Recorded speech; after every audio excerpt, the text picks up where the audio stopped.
Hope you had a nice break. Next up is Matt Crawford. Matt Crawford is the head of the Kansas City division of Sterling Sport Mindset, a sports psychology private practice specializing in mental performance for athletes, parents, and coaches. Matt and team members help all those involved in athletics bring their best effort every performance on and off the field. Matt holds a Bachelor's of Arts in Psychology from William Jewell College and a Master's of Arts in Counseling Psychology from the University of St. Mary. While in college, Crawford was a 5-year member of the William Jewell baseball team and Liberty Symphony Orchestra. Crawford has been involved in coaching at the collegiate level at William Jewell College for over 4 years. Matt Crawford is passionate about helping athletes strive to be their very best, not only in their respective sports, but also in whatever they choose to pursue beyond athletics.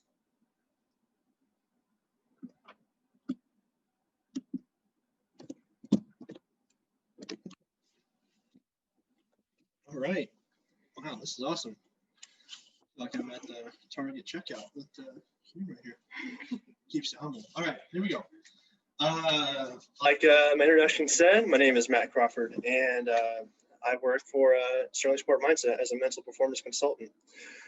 So the first thing I want to talk about is how grateful I am to be here. Thank you to Resolve Counseling for having me. This is awesome. Really appreciate you guys inviting me to be here.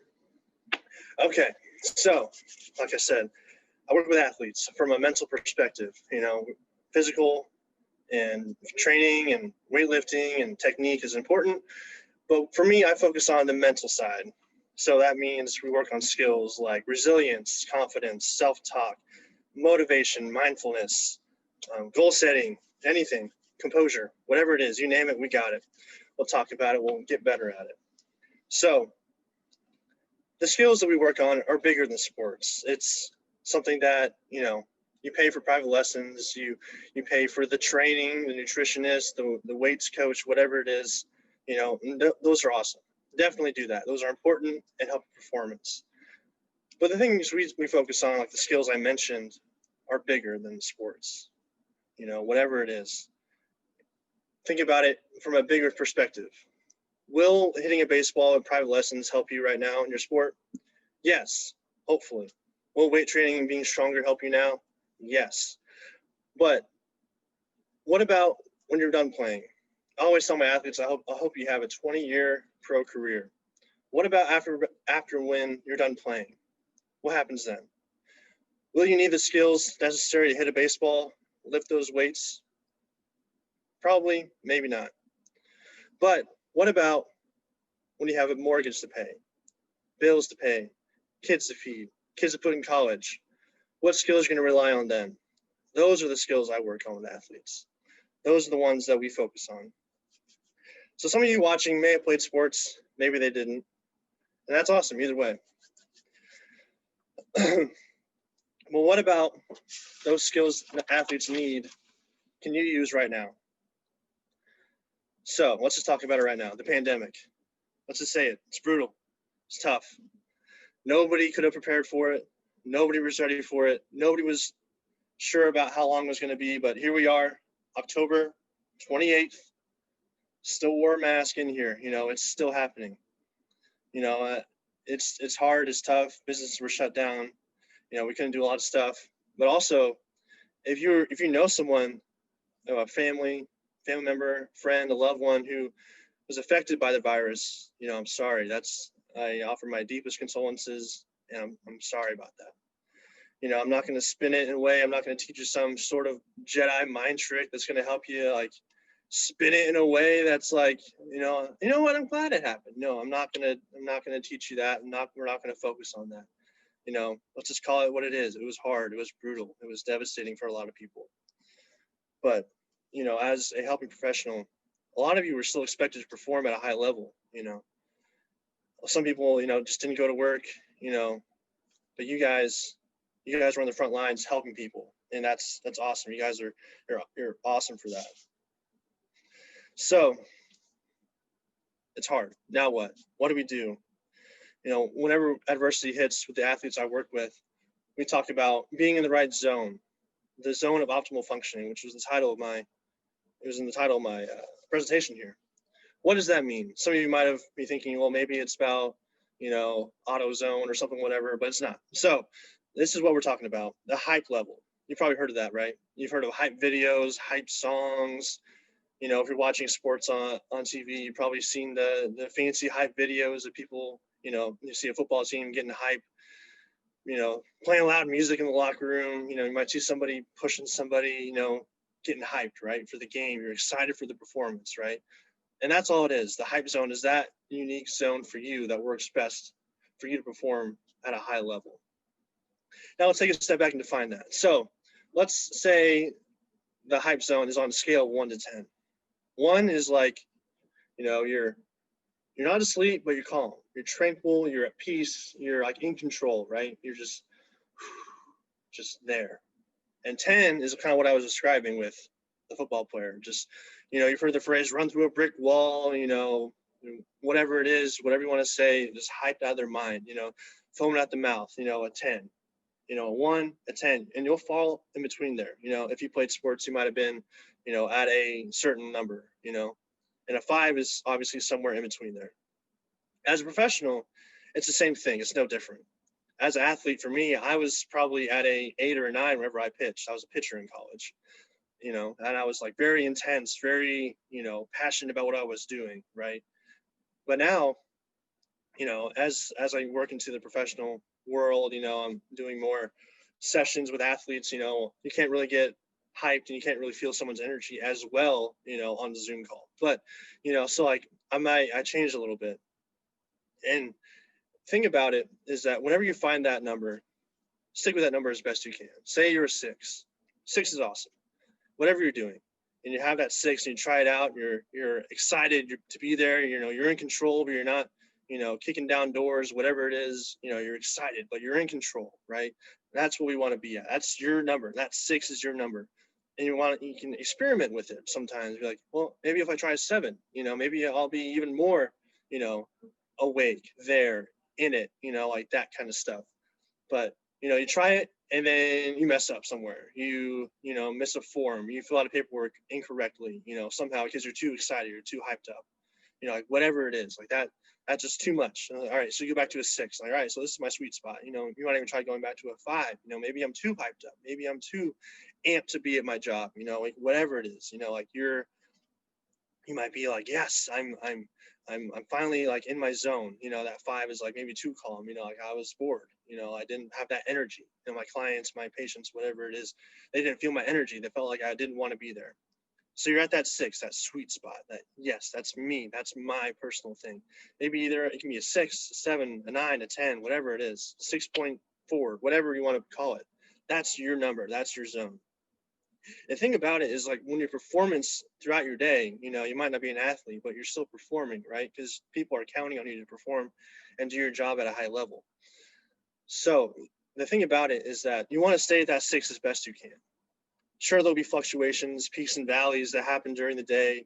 You know, you might be having a good day with something, you know, like someone has a breakthrough, you know, someone you're training, you know, does really well at something. And you're like, yes, they finally got it. I'm happy for them, you know. Or on the flip side, it's like, oh man, that's something bad happened, you know, adversity hits, you know, you're just like, oh, shoot, you know, this shouldn't have happened. I wasn't prepared for this. And you're just like you kind of are tempted to fall back into that, you know, fall out of your hype zone at 6. You might go to a 3, you know, if something bad happens, or you might shoot it to a 9.5 whenever something good happens, right? Here's the thing. I'm not here to tell you that you need to stay at that 6 no matter what, right? Something good happens. I don't want you to be a robot. Be like, okay, I just won the lottery. Perfect. Yes. Good. You know, that's not what I'm saying. You know, if something good happens at work, you know, be excited, celebrate that. You know, you don't got to throw a big party every time, but like just feel that energy, that moment of success. You know, you might have been working hard for something, you know, and something good happens. You know, you see that in athletes all the time. You know, if you watch any of the postseason, you know, of basketball or hockey or baseball, you see someone do something really cool. Like if a pitcher throws a strike 3, blows a guy away with a fastball, you know, he's like obviously like excited, right? But before that, he was like very calm and in control. Then all of a sudden he blows it by the guy and he's like very excited. He lets out a yell. Everyone in the stadium goes nuts, right? His teammates are excited. You know, then you see him kind of, you know, after he high fives his teammates, he kind of sits down and gathers himself, right? Because he wants to get back to that zone. Because if you stay at that 9.5 that shoots up, you know, like that's going to affect your performance later on if you let it. You know, it can be something if someone else does too. if an employee of yours or a coworker does something really good and you're happy for them, be happy for them, be excited, but don't let that take you out of your zone for too long. Be excited, be happy, and it's on the flip side too, if something bad happens, don't ignore it. Don't ignore the bad stuff. Lean into it for a second. Like, yes, this thing went wrong. Yes, it's bad. Now what? How are you going to choose to respond to that adversity, to that thing that didn't go right? Right? Because, I hope everybody's day goes perfect today, but, obviously it won't, and you aren't perfect either. An old coach of mine told me that, I would always try to be perfect. I was getting mad at myself when I would do something wrong, even at the slightest thing. And he said, nobody's perfect. And I was like, yeah, whatever. I've heard that before. So he told me, he said, go to the bathtub in your room. I said, okay, that's kind of weird. Where are we going with this? So he said, fill it up with water. I said, okay. Fill it up with water and try to walk on it. If your foot hits the porcelain, congratulations, you're not perfect. So I took that and like, okay, I get it. That's a good example of, nobody's perfect, right? Bad things are going to happen. But now what? How are you going to respond? Believe it or not, you get to choose how you respond to that adversity, that stuff that, might not have gone your way, right? But here's the thing about it. You're in control of your emotions. I know it's hard. That's tough. That's hard to think about. But as we go on in my talk here, we're going to talk more about that, okay? So hold on to your seats here. All right. So you might be asking yourself, what if I struggle to get in that zone, to perform at a high level? What if I'm having a bad day? What if, my coffee order was wrong? It set my mood off for the whole day. My energy was off. What happens then? What if I get cut off in traffic? What if, my Wi-Fi is down and my Zoom isn't working? Whatever it is. How do I get in that zone? How do I get into that, whatever it is? And how do I stay there?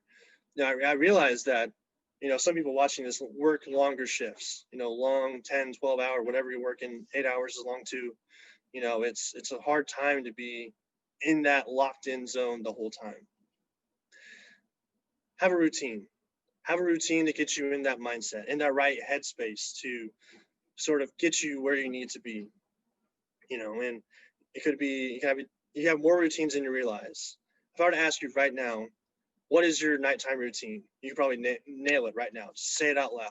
Well, I go to bed, obviously it's my last step, but I get dressed or put my PJs on, brush my teeth, I read a chapter of a book, whatever it is. I should be doing that, but I'm not. But, like that sort of thing, that sort of routine you have it, you just might not know it quite yet. But what makes up a routine? So basically there are 3 components to a routine, and it's hard to sometimes think about whenever you aren't necessarily comfortable with thinking about your own thoughts. And that's very deep in a sense of being aware of your own thinking, right? And it's hard, it's tough to, be in that moment of like, I am thinking something right now. What am I thinking? How am I thinking it? What is the reaction I'm feeling from this thought I'm having? It's weird at first, but once you get good at it, once you start to fall in love with that process of being mindful of your own thoughts, it's something that you really, really enjoy, and you'll be able to really see where your mood is going, where it's coming from, right? So the routine, it's important because, you see athletes do it all the time. I work with athletes who, if a hitter is struggling, and they're like, I just can't hit the ball. It's like, well, what's your routine? They're like, well, I don't know. I just get in there and hit it. I'm like, well, obviously that's not working, right? Because, you need to have something concrete, something to go to when things are going wrong, right? Because in baseball, like in sports that have a good amount of failure, it's not a matter of if things will go wrong. It's a matter of when, right? And how are we going to choose to respond to that? So basically, the 3 components of routine are physical, visual, and mental, right? So a physical routine, might be something like for a baseball player, it might be, I'm going to swing the bat 3 times before I get in the box. I'm going to bang my cleats with my handle of the bat. For a basketball player, it could be, I'm shooting a free throw. All right, I'm going to shoot the ball. I'm going to drill the ball twice before I shoot it. That's my physical routine. something I'm going to do every single time. That's something, whatever it is, find that and make it your own. If you're going into work, it's like, okay, I'm going to, every time I put on if you have a uniform, I'm going to put on this uniform. Okay, I'm going to do it, and I'm going to pat my shoulder twice, whatever it is. Make it your own. It could be something as simple as squeezing the bottom of your shirt, tying your shoes, whatever it is. I don't know. Whatever you want to make it your own, and make it something that you can do every time, a physical component. It doesn't have to be like, I'm going to do 10 push-ups before every time I go to see a person I'm working with. Whatever, you can do that, whatever. If you have that time, the space, and the strength to do that, for sure, go for it. But make it small, make it something subtle, something like, whenever a pitcher, could swipe the rubber before you get on the mound, clear that dirt, make it your own, make it yours. Like the basketball player, I dribble it twice and I put it behind my head. I circle myself 2 times and then I put it in my hands, whatever it is. Make it as extravagant, as subtle, as small as you want. But just make it your own, make it yours.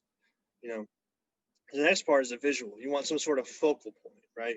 You want something that'll be at something every time. So like for a baseball player, I suggest like looking at the foul pole. At every stadium you're going to go to, there's going to be a foul pole. Hopefully, I don't know how foul poles work, but you want something there that's there every time. So like if you're a basketball player and like, okay, in my home gym, there's a blue banner that I always look at before I shoot. That's good for home games, right? But what about the times on the road? What if you're playing a team that's green? What are you going to do then? What's that focal point going to be then, right? Because it's going to change if you don't have the same one at every stadium.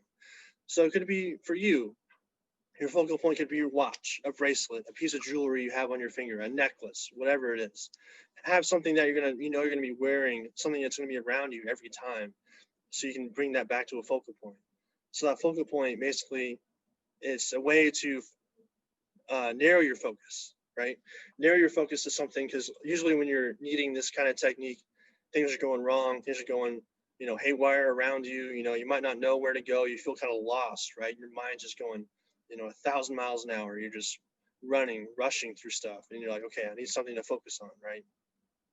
Because you've probably heard the thing about the phrase of don't think of something, that's all you can focus on, right? So if I say don't think of a purple elephant, you're like, okay, well, now that's all I see. Now I'm going to start like adding detail. I'm going to start naming him, like whatever it is, like.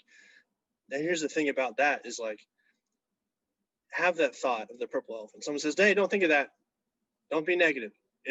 Another thing is, anyone ever told you just be positive, right? Just think positive thoughts and everything will work out. Ever just want to punch him right in the face, right? It's harder than that, right? This is what the skills we're working on. It's tough, it's hard, it's difficult, but it's worth it, right? Focusing on the things you choose to focus on, right? Like, for example, like if I'm having a session with someone, and something happens, something goes wrong. I say something and they don't react well, or they say something that I'm not ready for. How am I going to react? How am I going to respond? Because a lot of times in these helping professions, you can't just lose your cool, right? You see an athlete on TV, break a bat, throw the basketball, throw their helmet, whatever it is. Like, as a professional, you can't do that. You can't lose your cool in that moment, right? As an athlete, they're getting, special treatment because they're performing, in that sense. Sometimes they want to have that kind of reaction, but most of the time they don't. But anyway, so as a professional, you need to have that focal point. Maybe it's a clock in your office, some sort of lamp, whatever it is. Just like focus on that part. It's in your office. It's yours. Focus on it. That's all you can focus on right now. Just think about that. Just like, yes, this is it. Another part. The third part is my favorite part, mental part. This is when an affirmation, positive words, positive self-talk. This is when that comes in, right? This is the hardest part, but it's my favorite part because, believe it or not, you get to control your thoughts. That's kind of hard to believe sometimes, and it's easier said than done. But you get to choose what you think, right? And it's very easy for that negative voice to come in.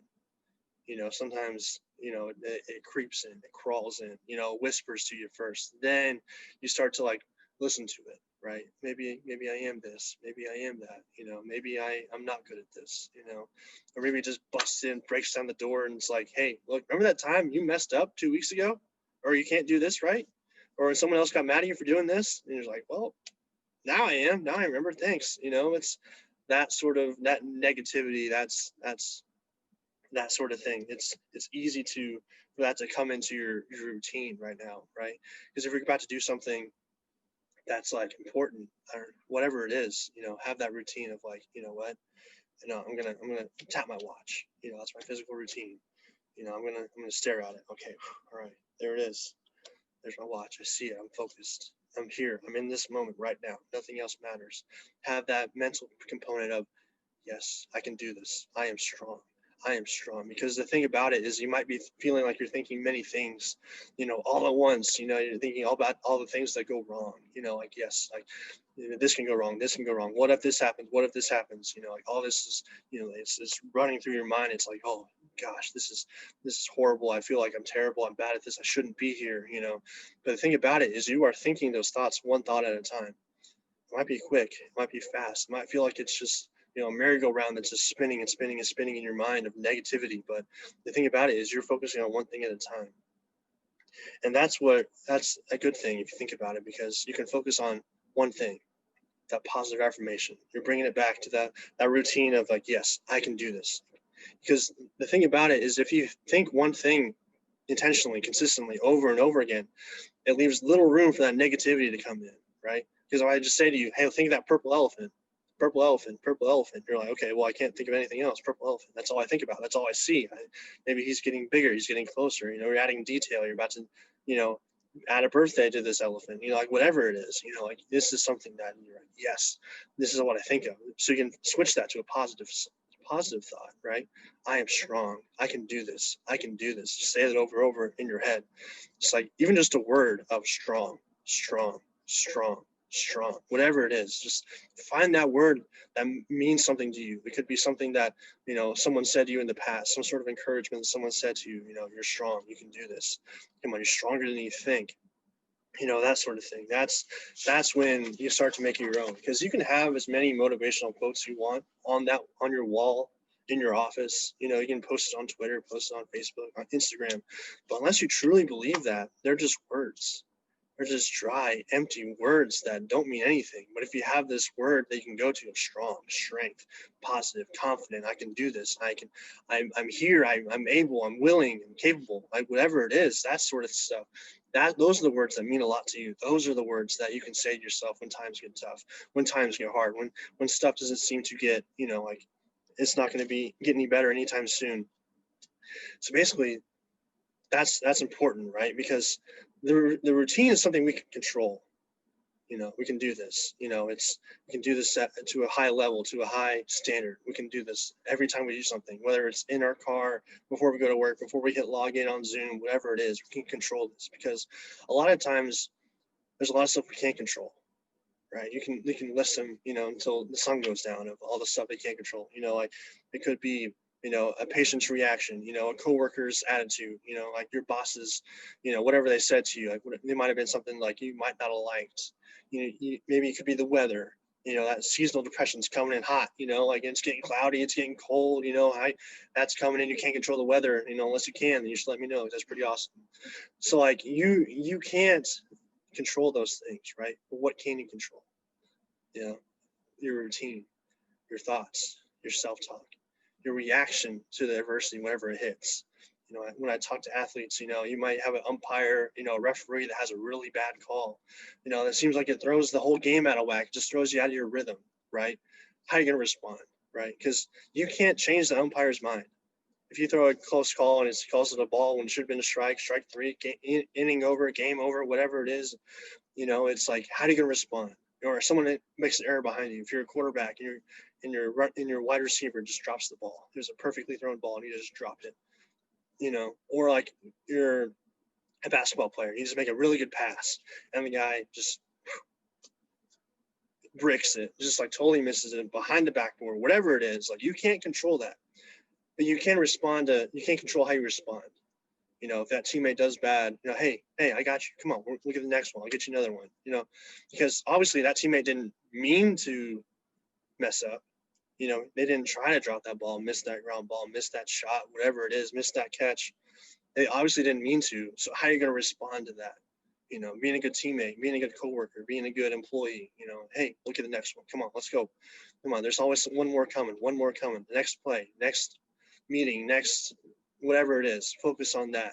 You know, encourage them. That'd be a good time to be encouraging, because if you ever made a mistake, which I'm sure all of us have, you know, you probably feel pretty down on yourself. Like, man, I screwed that up. I messed that up. You know, and then someone comes to you like, hey, look, hey, it's all right. Look at the next one. You know, you're like, oh, okay, yeah, this is awesome. This person believes in me. This person cares enough about me to, you know, come into my negative cloud that's over me and say, hey, look, we're going to get this. We're going to get through this together. You know, that sort of thing. You know, and it's easier as you get older, as you get better at it. You know, someone who is inexperienced, you know, might not be in control of their emotions, might not be as good at, you know, saying, hey, we're going to get the next one. You know, encourage them, encourage someone, you know, because you can control this routine, and the routine leads to consistency, doing it over and over again. That consistently leads to confidence, and that confidence leads to an opportunity for success. I don't like saying it leads to success, because you can do everything right. Everything in your routine is right. You know, your coffee order is right. You know, your day is going good. Everything's going well. You know, you're having a great day, and then something bad happens, right? Something doesn't go well. There's always going to be the opportunity for failure, right? But you control everything up to it. And as long as you do your best, you can sleep well at night, you know, like that sort of stuff, you know, because it's hard, you know, performing, competing, you know, it's difficult. But going on, the mental part, the positive self-talk, let's go back to that. So like I said, you control that. You control how you are talking to yourself. The thing I like to do is whenever I'm having some sort of negative thoughts, right? I'm really good, I guess good is probably the best word I'm really good at going to the worst case scenario, right? Like I can have a thought in my head and it's like, oh, it's going to lead to this. It's going to lead to this. It's going to lead to this. And all of a sudden I'm rolling down the hill. I'm getting the wrong, you know, on my way here, I was like, man, what if I show up and no one's here? What if I show up and the building's gone? Like, I don't know. Like, it could happen. Like this is the thought. These are the thoughts that were coming. Maybe they forgot I was talking today. Like, maybe no one shows up to this, you know, conference. Whatever it is, you know. Like, I was thinking of worst case, you know. But here's the thing about it. Sometimes I find it easier to do some sort of mind dump, some sort of like thought download of what I'm thinking, right? Because a lot of times, whenever I say, you know, write down what I'm thinking of, like, this is the worst thing that could happen, is usually something that's like totally outlandish that I actually laugh at myself. You know, like when I got here, it's like, maybe the building's gone. That's probably not going to happen. You know, like saying it out loud to like being like, okay, this could happen. This could happen. Then it's like, wait, no, it's not. I can do this. This is something it's all in my head right now.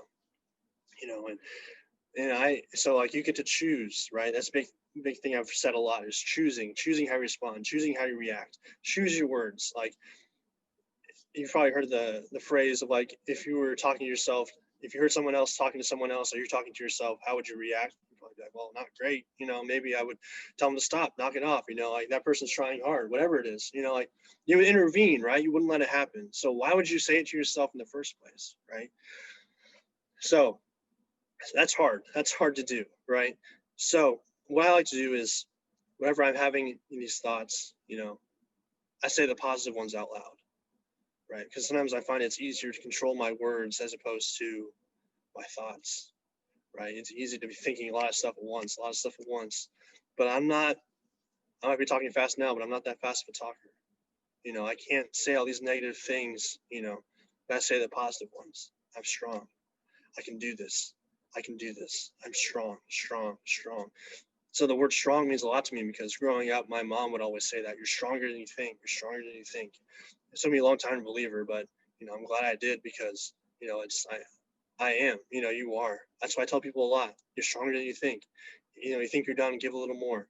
You're strong. You can handle this. You can do this.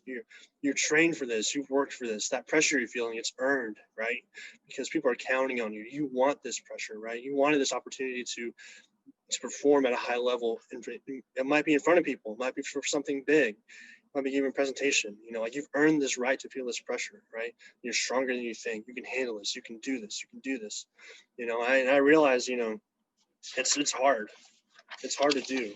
Whenever you feel those negative thoughts come in, be aware of that. Take a step back. Say it out loud. I'm thinking negative right now. I'm not doing what I'm supposed to be doing. I tell my athletes, if you're able, if you're a pitcher, step off the mound and be like, okay, if you're in a jam, like this is not going well.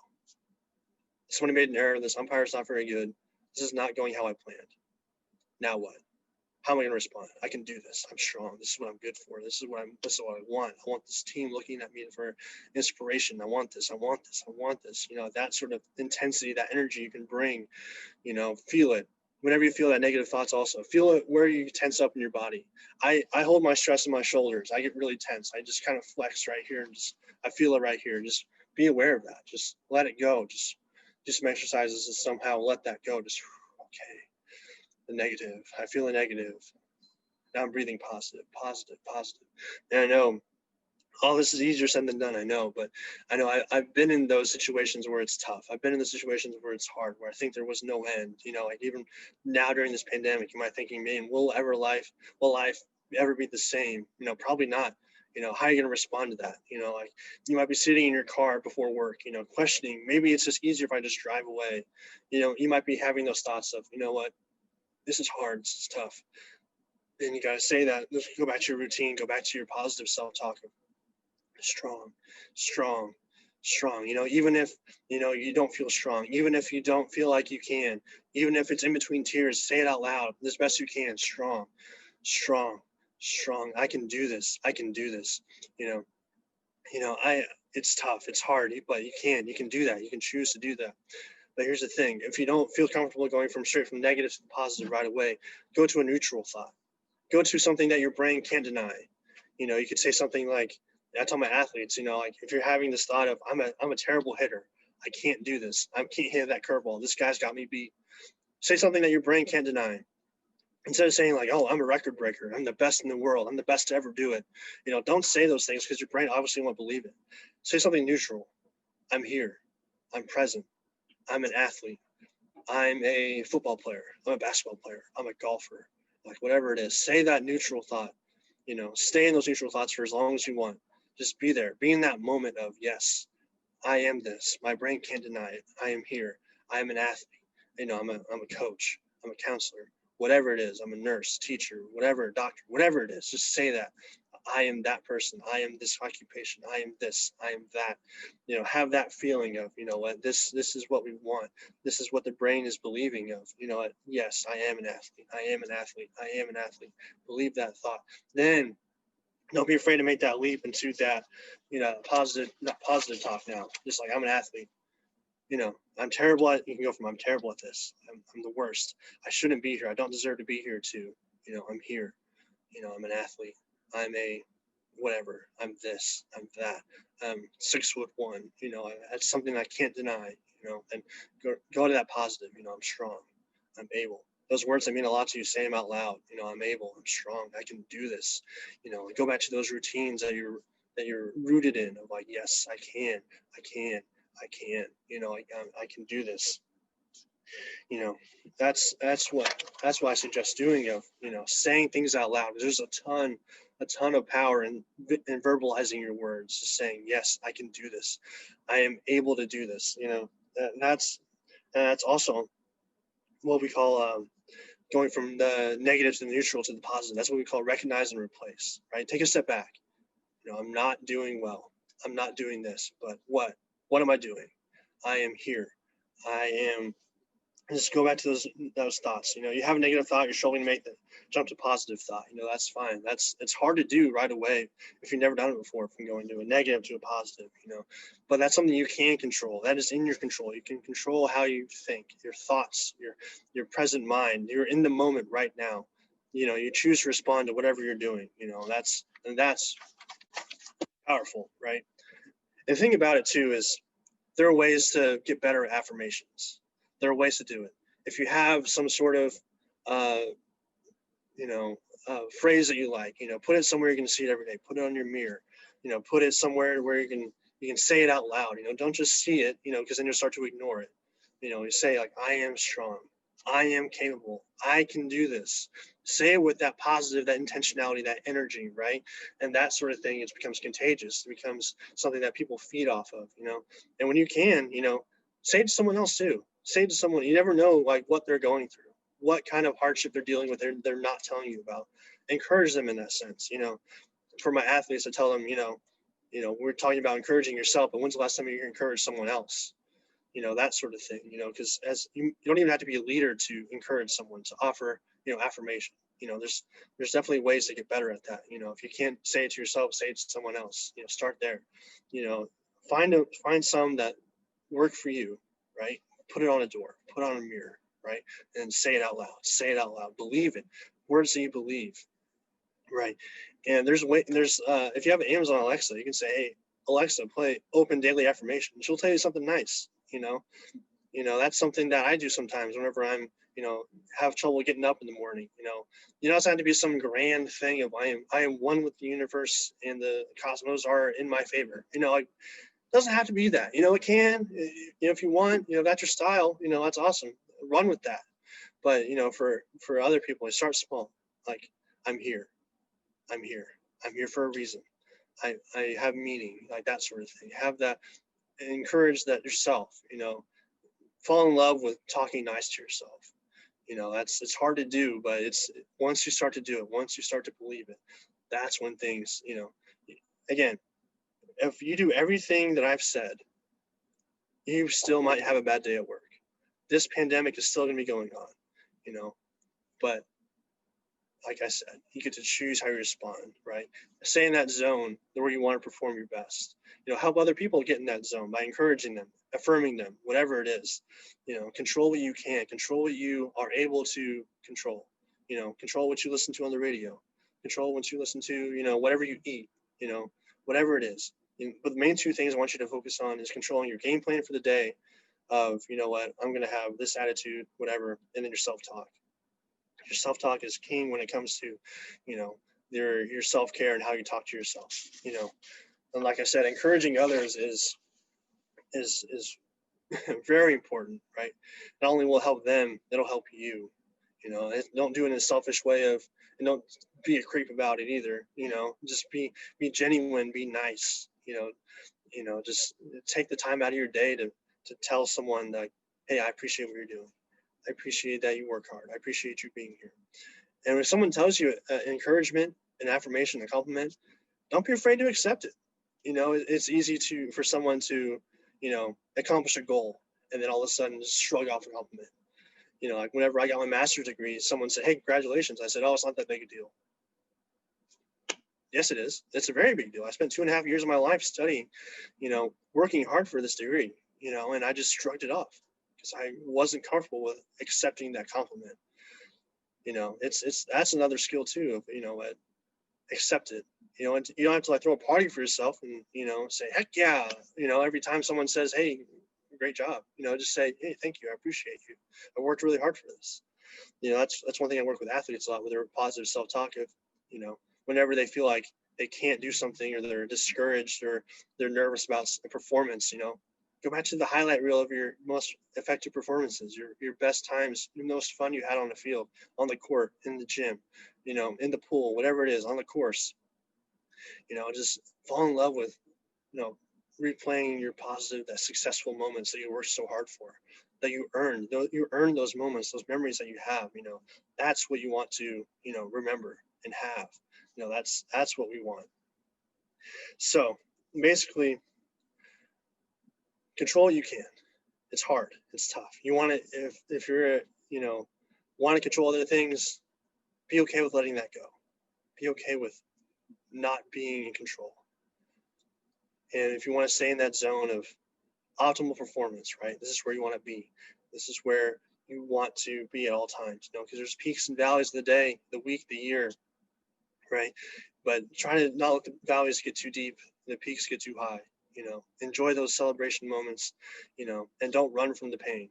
Just, yes, this is hard. This is difficult, because like I said, if you do everything right, your day still might be hard. Nothing I say will help you will make this any easier, but hopefully what I've said will make you stronger, will make you feel like you're more in control.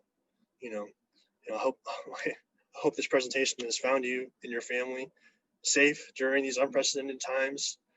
I'm looking forward when we don't have to start an email like that. But, like any hardship, adversity you face, you have the power to choose how you respond, choose how you react. By becoming more mindful and aware of your own individual zone of function, realizing that you control and what you can't control, and using effective self-talk strategies. Like I said, it won't make your situation any easier, but it will make you stronger. Grow with what you go through. You are stronger than you think. I believe that. Thank you. Awesome. All right, Matt, thank you so much. All right. So I had a couple of things that I wanted to mention. I love that you focus on routine. I think that having a pandemic, so many people have had a significant disruption in their routine, and you bringing that to light and identifying that routine is so critically important to our overall functioning and accessing optimal function really kind of brings it all together. And I can't help but connect optimal function with the concept of ventral vagal and the concept of window of tolerance, which is used in a lot of trauma modalities for therapy. So I think that it all kind of comes together. The other thing that neuroscience will say is that neurons that fire together wire together. Mm-hmm. So in thinking about positive affirmations, that is actually scientifically, as you know, pretty well founded. So I have a couple questions for you. One is, what are some examples of a routine that you use on a regular basis for yourself? Yeah, good question. So for me, whenever I'm about to do a session with an athlete or I'm about to go coach my team, I always, take a moment to enjoy this moment of, I think back to a lot of times where, I might not have had the most clients I wanted, or I might not have been in a situation where I had the, influence to have over a team, that sort of thing. I think back to that time, that pressure I'm feeling, like wherever I'm nervous about, coaching a game, talking with a client, an athlete. I think back to all the times I longed for that moment, I longed for that pressure, that, that opportunity to feel that, because so many times I was nervous about, just like, am I going to have enough people to talk to? Are people going to listen? Then I have this platform to talk about to someone or coach a team. I always take a moment to kind of step back and just breathe, right? Because it's important. I had an old coach that said, if you don't breathe, you die, and it's scientifically, yes, it's true, and it's like just taking that moment to enjoy the moment, just even if it's for a moment, savor that moment of, yes, I'm here, I can do this, and from a physical standpoint, I always, whenever I have a session with a client, I always wear my yellow shoes. I can't really see them. I don't have the flexibility to show you either, but just trust me, they're yellow and they're bright yellow, right? And so I always feel like a sort of extra confidence with that, right? And it's somebody else wears these shoes, they might not feel the same energy, but I do, because it works for me, and that's my own thing, and like I said, my talk, my affirmation is like, I'm strong, I can do this, I'm strong, because a lot of times I feel that pressure, the negativity creep in, and like, maybe they won't listen to you, maybe they won't believe you, maybe you're not qualified enough, kind of that imposter syndrome coming in of like, maybe you're not good enough, but then I'm like, no, I am. I've worked hard for this moment. I've everything I've done has led to this point. I'm proud of that. I'm gonna work hard to enjoy it. That's my routine pretty much. Yeah, great. When you're developing your routine, what's a fundamental way to start in terms of a routine? Like, is it? I noticed that when you mentioned your bedtime routine, you obviously start where you finish, and maybe that's the best way to start. But I'm just curious to hear from you how to develop a routine that makes a lot of sense. Yeah. So basically, when you're starting a routine, whatever it is, start small, right? If you know someone who has the same job as you ask them. They might not know, but they definitely have a routine they do. Like the nighttime routine is just an example of, you have a routine, you're not really aware of it, right? You probably brush your teeth the same amount of time. You start on the same side, you use the same mouthwash, you put your brush in the same cup, like whatever it is, so start small in that sense. If you're able to go to work and you're driving, sit in your car for a minute, just be like, okay, just take a few deep breaths. I'm not telling you how to breathe, a certain amount of time, you breathe on your own, you've been doing it forever, just do it, like, just take a moment to breathe, like, okay, breathe. then whenever you, maybe if you have a clock in system, like that's your on off switch, right? Of, this is when it's time to go right now. Here we go. Clocking in, clocking in, logging in, like whatever it is, start small, just like that little affirmation, just like I can do this. Here we go.